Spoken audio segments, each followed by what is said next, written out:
Hey, it's Ethan Skolnick at War Memorial in Fort Lauderdale next to Baptist Health Iceplex, where the Florida Panthers just concluded an optional practice and a press conference. Got a chance to speak to some of the players in the locker room and then at the podium, and then Paul Maurice, the coach, spoke as well. Alex, what was your single biggest takeaway from today?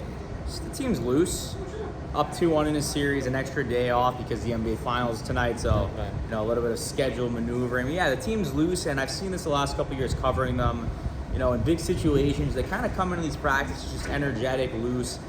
Before Game 7 last year, after losing 3 straight, it was kind of a similar vibe, just, living in the moment, and that's kind of important for this team to just keep at it, and that's what they've been doing so far. And follow Alex Baumgartner's work, of course, at 5reasonsports.com. A couple of things that were sort of media storylines today. One was the Panthers' discipline as compared to a couple of years ago. A lot of conversation about what happened against Las Vegas in the finals a couple of years ago, how the Panthers now, they play between the whistles, not after the whistles, and that frustrates other teams, that they're just sort of not getting into it with them. We saw Edmonton just lose, as I said the other night, its collective mind during the third period of that game. You think the Panthers are going to be able to keep to that if Edmonton wants to sort of engage them in this Game 4? I mean, they've been doing it the last 2 seasons. Last game, you're up 5-1. The other team's going to get frustrated. That's exactly what happened with Edmonton. And the Panthers aren't going to bite. They aren't biting on the extra whistle stuff. They know that they're going to get the retaliation penalty. So they're going to let Edmonton feed into their game. And I said last game, you can't out-Panther the Panthers. When you try that and you're not outscoring them, it's going to be disastrous. And they're going to hope Edmonton tries to suck them into that again.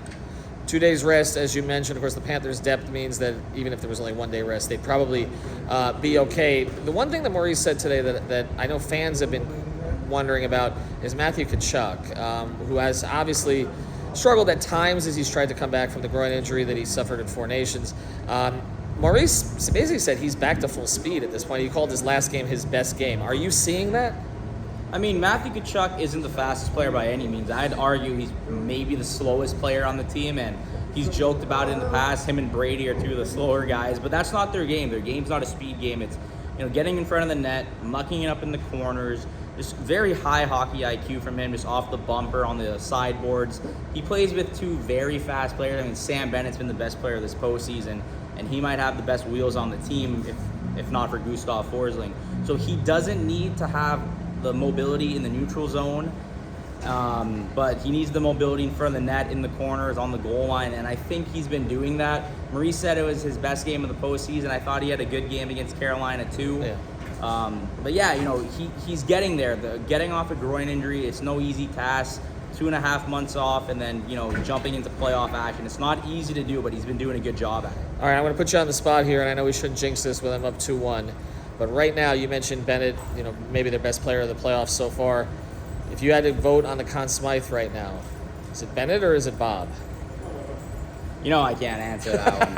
PHWA, not allowed to answer that. All right, I put him on the spot there. I appreciate it. Alex Baumgartner. Again, follow his work at abaumgartner91 on Twitter and also on 5reasonsports.com. We'll be back with full coverage from Arrowhead Bank Arena Thursday night, 8 o'clock.